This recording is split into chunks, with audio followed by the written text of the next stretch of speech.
Hello, ladies and gentlemen. It's Mike here at Game From Scratch, and today we have a double-decker of Unity news. But this second piece of news, it's not that good. Basically, a couple days back, Unity had announced more layoffs. Now, you may be having a little bit of deja vu at this point in time, and yeah, Unity did recently go through some layoffs as far back as June the 30th. They laid off 4% of their workforce, or about 200 employees. That actually turned out to be a little bit of a shell game, as we're going to find out in just a second. Apparently, a lot of those employees didn't actually get let go. Their jobs were terminated, but it doesn't necessarily mean they didn't find other jobs within the company. But this is one of those things when you are a publicly traded company and your numbers are not performing well, and nobody in the tech sector are performing well right now, what you got to do is make sacrifices to the blood throne, and that comes in the form of layoffs. So even if they don't really happen, you have to announce it. It's one of those things that generally makes shareholders happy because shareholders are apparently a bunch of jerks. So Unity merged with IronSource also a little bit after that. So let's just say 2022 was not a great news year for Unity. Now, IronSource was a mobile analytics company, basically. It was a strange merger, I would say. And as a result of that merger, they ended up with about 1,400 new staff coming over from IronSource as well. Now, whenever you have a merger of companies like that, what you often end up with is duplication of positions, basically. So you've got the talent, the people that build the products, but you also have the support infrastructure behind it. And generally, you do not need to double up on those people. So you don't need dual IT. You don't need dual, other than maybe a handful of local people. Same for administrative staffs, HR, legal, etc. So a lot of times you end up with redundancies, I guess we could call them. And that brings us to today. Now, the original article on this was on the Wall Street Journal, but it unfortunately is paywalled. So we're going to go with the GameIndustry.biz reporting from yesterday. And basically, Unity is announcing that they're laying off nearly 300 more employees. So John Riccitiello, was it 2012 or 2013 winner of Worst CEO when he was over at Electronic Arts. He's been the CEO of Unity for 6 or 7 years, I think it's been now, probably longer than that. My sense of timing is terrible. It was widely thought that he was brought in to position the company to go public, which they have now done. So he sent out a letter to their employees. They're laying off exactly 284 people. So in a letter to employee above the cuts, CEO explained, "We reassessed our objectives, strategies, goals, and priorities in light of the current economic conditions." Now, I do have to pause for a moment and just point out, yeah, this is real. So every single tech company is underwater right now. Meta, laid off like tens of thousands of employees a little while back. None of them are immune. We could talk about Twitter, but that's a completely different story with a completely different reason behind those layoffs. But every single company in the tech sector, they're all struggling right now. It's just part of the economic downturn for sure. While we remain focused on the same vision, we decided that we need to be more selective in our investments to come out stronger as a company. I actually kind of appreciate this because, as we're going to see in just a second, where they did the layoffs is like, say, non-gaming. And when I was recently at the Unity Unite event, there was a lot of emphasis just trying to tell us we're focused on gaming, focused on gaming, focused on gaming. A little bit, they kind of got a little bit distracted, especially, they bought Weta recently. They've been more and more, trying to get into the film world and that kind of stuff. And the gaming people are kind of like, hey, what about us? You are a game engine after all. And it does seem like they're sort of focusing back in on their core market, which is hopefully good news. So provide a little more information to the journal directly telling the outlet we're dealing very specifically with overlap and a handful of projects that are going in the closet. The overlap obviously has got to be coming from the IronSource, maybe a little bit from Weta as well. When you buy other companies, you do have overlap. It's just the nature of the beast. So one such project was devoted to sports viewing technology, allow anyone watching an event to see it from an angle of their choosing. I'll show you this technology in just a second. It apparently got the axe. It's basically, in the current economy, not a good time to bring that to market. We like what they did, but so long, suckers. I think I'm paraphrasing slightly, but that's kind of what is being said there.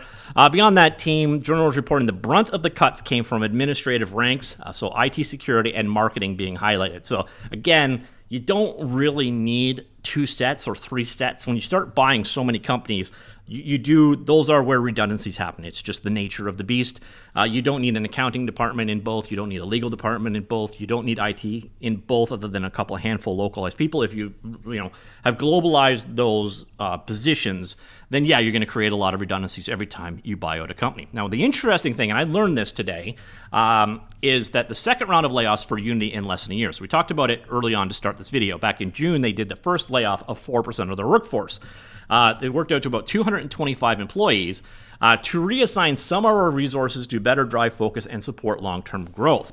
However, those laid off were allowed to apply for open positions elsewhere in the company, and Riccatello said that about 3/4 of the impacted people wound up staying with the company in a new capacity.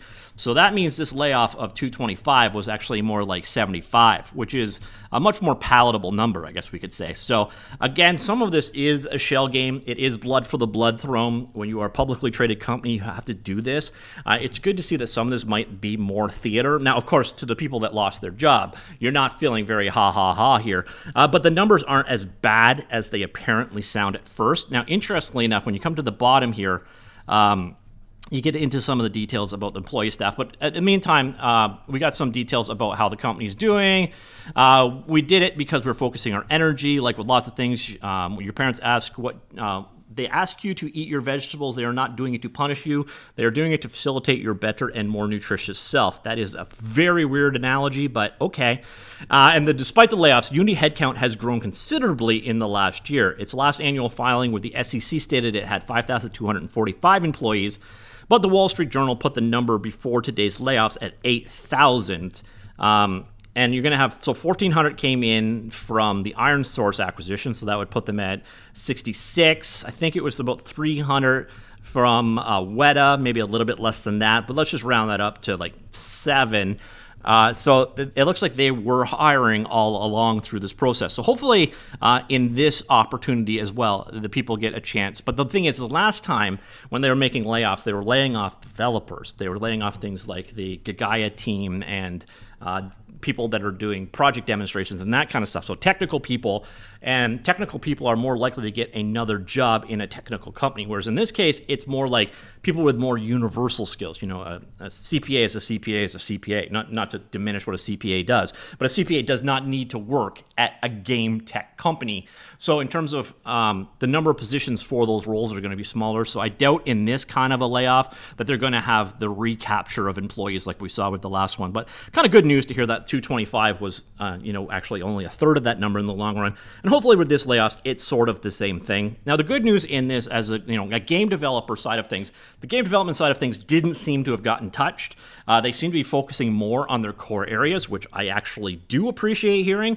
And what they did, I think, if you check it out, I think it was this.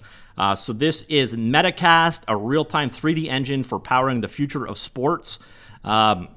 So enables creation of beautiful volumetric content that will revolutionize sports. The entire idea is basically, I think, real-time voxelization. So you can have cameras anywhere in the world of a sporting event so that the end viewer will be able to pick where they want to be. Your sponsors will be able to put ads in wherever they want. Now, if you watch any NHL hockey, you've seen the god-awful dynamic board ads. That might be an example of this technology in action. But this seems to be the project that they axed. And I get it. It might be something like a pie-in-the-sky bet that just didn't work out, or it might just be, oops. I don't know any other way to put it, but this is the kind of stuff that, as a game developer, I don't care for them to see them do. I think what they did is they looked at what Unreal Engine was getting, and you know how Unreal Engine was getting a lot of buzz about real-time insertion. So you had like the Weather Network did that really cool demonstration, real-time 3D effects using Unreal Engine, or The Mandalorian was created using Unreal Engine, etc. I think they looked at that pie and really kind of drooled after it. I just don't think it worked out for them. So the question is, how is it working? How are the blood gods feeling about this sacrifice? And in the last, let's say the last 3 days, because this actually happened, would have been here. So around this time, and actually the stock has gone down, let's see, $32 a share, $33 a share, and now we're sitting at about $29 a share. So the blood gods are not happy as of yet. Over the last month, though, things have been going fine. Over the last 6 months, especially considering the environment that we're in, things have gone fine. Over the last year, less fine. So 2020 2022 was not a good year for tech stocks, but it was really not a good year for Unity. But at the same time, Unity was also a little bit artificially inflated. I think they're probably 60. I'm not an analyst. I'm not going to actually ever try and tell you what they should be trading at. I think they're undervalued right now. I think it's kind of an unrealistic thing, but I think most tech stocks are undervalued right now. It's just the nature of the market and the beast. But in terms of the head count, what did it do to the stock? Well, if anything, it put it down. Looks like 8.65%. So the blood gods were not happy with this sacrifice. Well, hopefully it does not mean more of them. But that is the deal. So again, we had the first layoffs back in June of 2022. Good to hear that they didn't end up being quite as bad. So that 225 people actually, at the end of the day, according to John Riccitiello anyways, worked out to being only 75 people. This is, again, I think it's mostly going to be IronSource. When you've got that duplication, now it's going to be interesting. I don't know which companies people are being let go, but again, you don't need a lot of duplication in a lot of these tasks. So it was almost inevitable that these layoffs were going to happen. And ladies and gentlemen, they happened. So that is it. Unity laid off 300 people. There are some good things to actually take out of this. Nothing good about people losing their job. But as game developers, it's nice to see that Unity is focusing more and more on game development, which they seem to have gotten very distracted from recently, as you can tell by tasks such as Metacast. So let me know what you think. Comments down below. If you are impacted, I feel bad for you. Hopefully you land on your feet or you get another job within Unity or another job within the world. The nice thing is, even though the world of tech is going completely to crap, unemployment is like at 3 or 4% or something like that. So hopefully you can get another job, no problem at all. But it's always a stressful time, and I hope you land on your feet. So that is it. Some more Unities at layoff. Let me know what you think. Comments down below. Talk to you all later. Goodbye.